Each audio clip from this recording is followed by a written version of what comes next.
Sissy Spacek was my mum. What else do you want?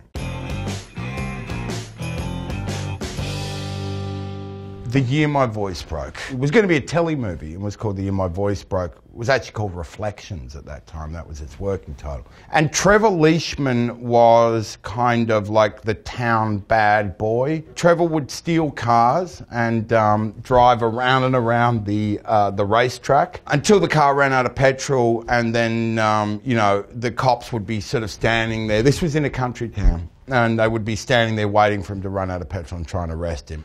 Trevor had a laugh that was very distinctive. Standard hollow, I reckon.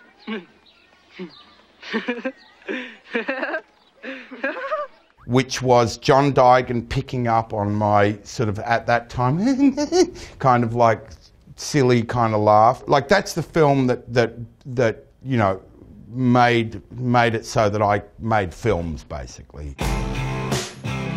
Spotswood, known in America as the efficiency expert. You know, he's a working class, gormless boy working in this factory.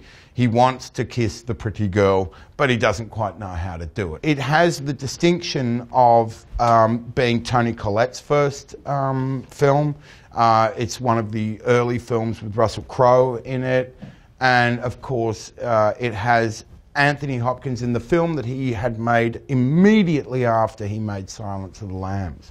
Silence of the Lambs wasn't released by this point, but he had just made it. I probably learnt things on that job from Hopkins, really, that have stayed with me the most. There was something about his ethos and something about the way he worked. He's a very, you know, gentle, soft kind of guy, but you can see in his performances this other world going on. So I owe an enormous debt of gratitude to him for just transmitting that, you know, just passing that stuff along.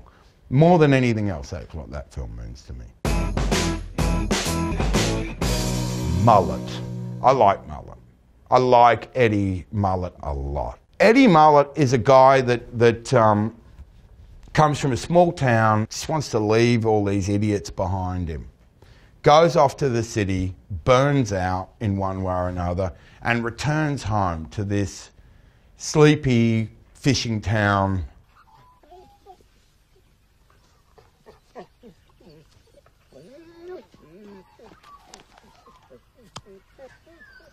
Call your mother. Oh, she's still not talking to you. Just call her. Mom! And that's kind of what Mullet is. Now, this is made by David Caesar, and Davey is someone incredibly important to me because we go back to the beginnings of both of our careers. I did his student film for him when he was still in school. And I think there's this incredible lyricism in what he does. They are really deeply personally important films. Australia. Captain Dutton is meant to be the sensible alternative to Hugh Jackman's, you know, vastly more appealing proposition for Nicole Kidman's affections in Baz Luhrmann's Australia. He's a slightly sort of uptight, proper. A lot of people think he's an English character. Even Australians think he's an English guy, but he's not. He's an old. It's an old-fashioned. What I was trying to do was do the old Australian upper class speak, which sounds very similar to British in a lot of ways. But anyway, they didn't get picked up on. That's either my failure or whatever. I felt awesome about doing a film for Baz. Strictly Ballroom remains one of the, like, it remains in my top 5 most enjoyable experiences I've ever had going to a cinema. And of course, you know, he's got the secret weapon. Marty Scorsese's got Thelma, but you know, Baz has got CM. Baz has got Catherine Martin, and that is like, that's a combo. Animal Kingdom. Pope is the elder statesman of a really very tough, violent Melbourne crime family. There's a culture there that is a lot more about, you know, guy to guy growing up. It's a lot more about being tough and not showing stuff and having the sense of a threat that you might hurt someone if they transgress in some way. This is what I'm talking about, mate. I just want you to tell me things. You know, it just kills me to see you living a lie. Look, wait, fuck off. Seriously. Davey Michaud I knew for a long time. And Davey Michaud was a guy who wrote for a film magazine, and Davey wanted to make a film, and it was like, oh yeah, whatever, you know, so does, you know, go on. And Davey had, you know, said, I want you to play this character, and it's like, whatever. The good thing about, you know, being around and being basically a pessimist is you get proved wrong a lot. And I love being wrong about stuff. Animal Kingdom is, without question, the most career-wise important film that I ever made. I mean, without Animal Kingdom, you don't give a fuck about me without that film, because none of the rest of the stuff happened. The Dark Knight Rises. This is the period when I was like, something's going right.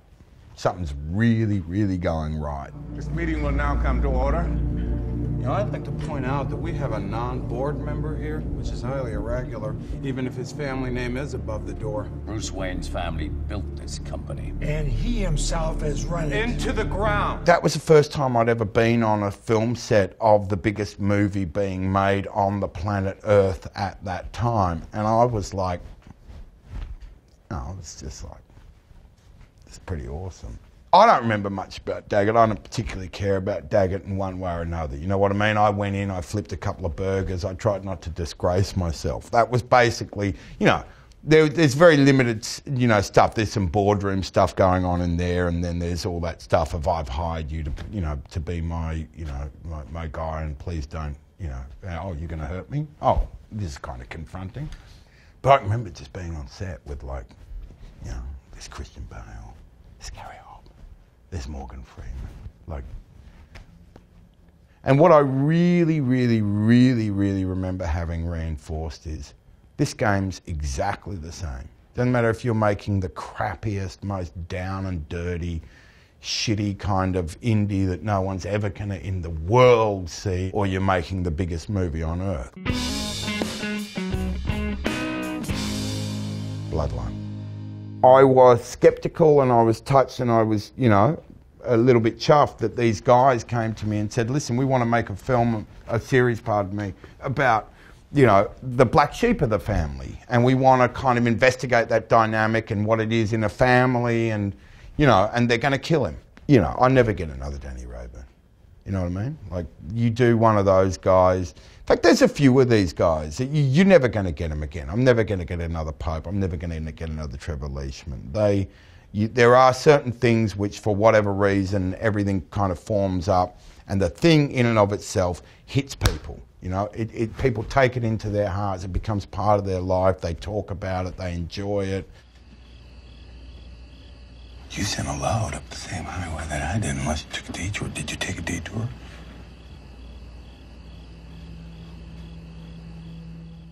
Yeah, I love Danny.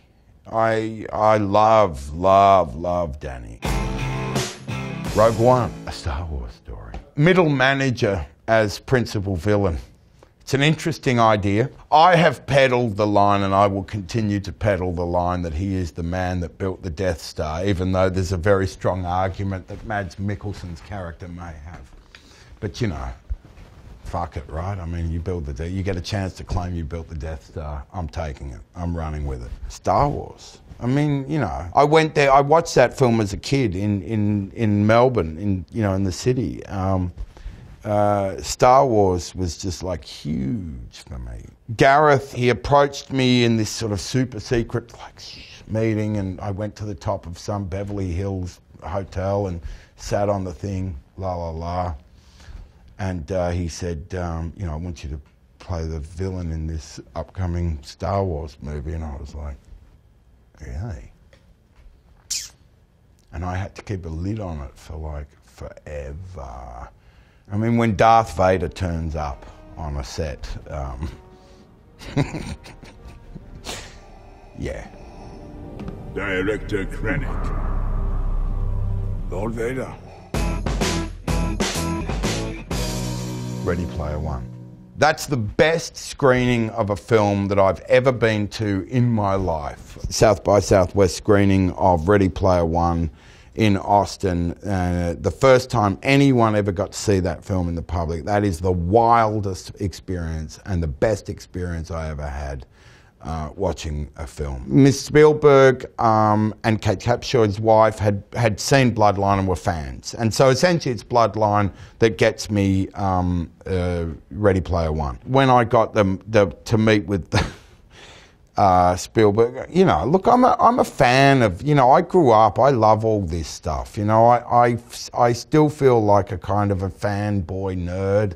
And I do pinch myself and kind of get a bit blushy and a bit like... Essentially, you're dealing with a film which, you know, is very, very largely in virtual reality. That took an enormous amount of time and discipline. So technically, for him, it's really a post-production piece.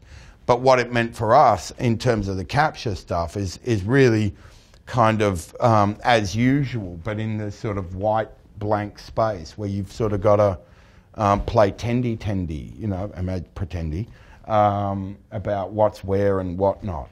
That's the fastest, most crack crew I've ever seen in my life. The Spielberg's crew is beyond. And there's no one that thinks in terms of camera moving through stuff in real time that I've ever seen. There's no one like him.